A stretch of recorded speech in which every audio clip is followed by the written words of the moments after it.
Okay, most people who become interested in homosexuality as a subject do so because they were forced to. Most people really would rather not even think about homosexuality unless something is happening in their life. Either they're counselors or professionals, or a loved one is dealing with this problem, or they're dealing with the problem themselves. Otherwise, people would really rather not think about it. But what I want to do is present a developmental model. This is not about blame or making people feel bad. I know that many parents will be watching this video or even listening to this. So it's not about blame or guilt. It's really to educate. So I'm going to present a model to you that we have found repeatedly at our clinic, a developmental model and a treatable program that seems to work for the clients that we work with. You decide if it's relevant to your life, if you think it fits someone you know. But what we do have, what we will be presenting here is scientifically based. There's a lot of scientific and empirical evidence to support this presentation. So to begin with, homosexuality is not a sexual problem, it's a gender identity problem. Homosexuality is not about sex. Gay apologists would have us believe that it's only sexual orientation, that the person is normal and natural in every way except for his sexual choice. And we find it to be completely the opposite. Homosexuality is about self-esteem. It's about one's sense of oneself, about his relationships, his past hurts. Homosexuality is about childhood wounds, self-image, personal shame, and his belief in his ability to establish and sustain relational intimacy. Homosexual behavior is always, my wife says, when you speak publicly, never speak in absolutes. I'm saying homosexuality is always prompted by an inner sense of loneliness and emptiness. And that's what the focus is of the therapy. The focus is not on the sexual behavior, it's on the preceding feeling about oneself before he has the impulse to act out. One client who's been working with me for about 2 years, and I've been really pushing this point that it's really not about homosexuality, finally after 2 years he finally got it. He's a physician with 3 kids, by the way. And he said to me, I finally figured it out. The good news is I don't have a sexual problem. The bad news is that I have a problem with everything else. But he's right. The everything else is about oneself. We have 4 gay myths that are being promoted in our culture. Number 1, 10% of the population is homosexual. Don't believe it. That was promoted by Kinsey in the 1950s and has been repeated as a lie for over 50, 60 years now. Kinsey himself was a homosexual. In fact, he was a masochistic homosexual, and in a recent biography talked about how he got sexual pleasure from receiving pain. This was the great expert in the 1950s teaching America about sexuality. Number 2, you're born gay. That's a myth that's being promoted. Once gay, always gay. I guess that requires 2 clips. I don't know how that happened.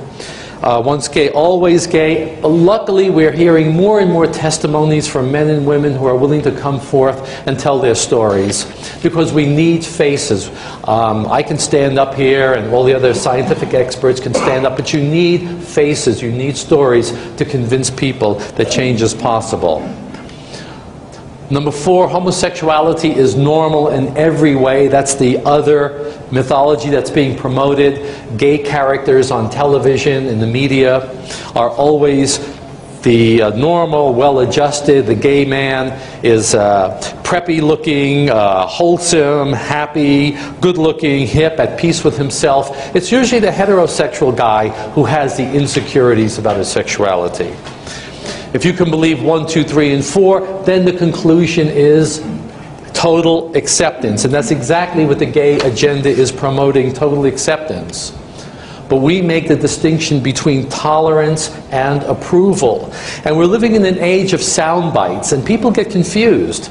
But we're making the distinction between tolerance versus approval. In other words, we are tolerant of people. People have a right to pursue their life, pursue happiness how they want. But it does not mean that we have to give approval. We can withhold approval. And we make the distinction, well, let's go back. informed disapproval does not mean homophobia. So we can hold a position of disapproval which is informed, it's educated.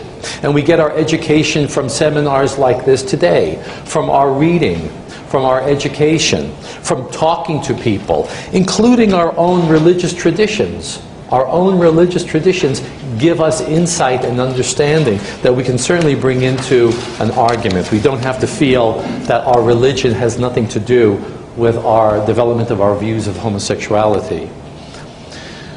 I always make the distinction between gay versus homosexual, and it's very important to make that distinction. People want to use the term synonymously, and gay activists would want us to use homosexual and gay as synonymous, but we make the distinction.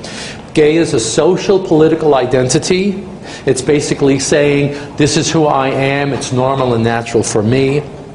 Homosexuality, on the other hand, is a simple description of a sexual preference. It's a psychological condition. Our clients are dealing with homosexuality, but they are not gay identified. Now that I've made that distinction, I want to complicate it with this statement: there is no such thing as a homosexual. There is no such thing as a homosexual.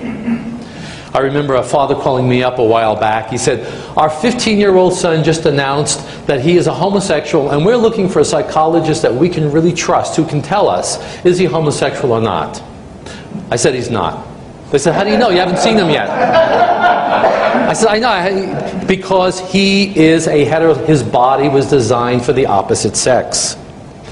And it's amazing how many people really believe that, even if you're religious people, believe that God created two kinds of people, homosexuals and heterosexuals. How many leaders of our church actually believe that?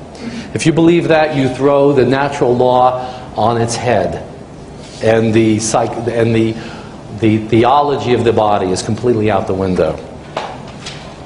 Homosexuality is a gender identity disorder. And this is the point that we say repeatedly, that homosexuality is in most cases a gender identity disorder. There were two gay men standing on the street corner, and a beautiful woman walks by, and one gay man says to the other, it's moments like this that I wish I was a lesbian. You see, because he's confused. It's a gender identity confusion. A little humor. So homosexuality is not about sex, it's about the sense of oneself. And homosexuality is a masculine inferiority. And through sex he hopes to make that compensation for his own inferiority. What I'd like to do is present a developmental model of this homosexual condition. And now some of the researchers may disagree with this, but this is the pattern that we see repeatedly at our clinic. So again, look at this, evaluate it, you decide if you think this fits your life or someone you know. So we're talking about, to begin with, the gender identity phase. We're talking about 1.5 to 3 years old. The gender identity phase is a very important phase when the boy, now we'll be talking about male psychology. Female psychology, as all things feminine, are more complicated, often contradictory. So we'll keep with the simple male developmental model. So we're talking about 1.5 to 3 years old. That's when the boy needs to disidentify with the mother and bond with the father. Now the girl has it easier because her gender identity is with the mother. She doesn't have to go through this additional developmental phase. And that might explain why there is more male homosexuality than lesbianism. Because it's harder to be a male. Robert Stoller from UCLA said, masculinity is an achievement. And that goes back to what was said earlier with David. We need the boy needs the support of the family and the culture to acquire the sense of masculinity. But for the girl, it's easier because she maintains her primary identification with the mother.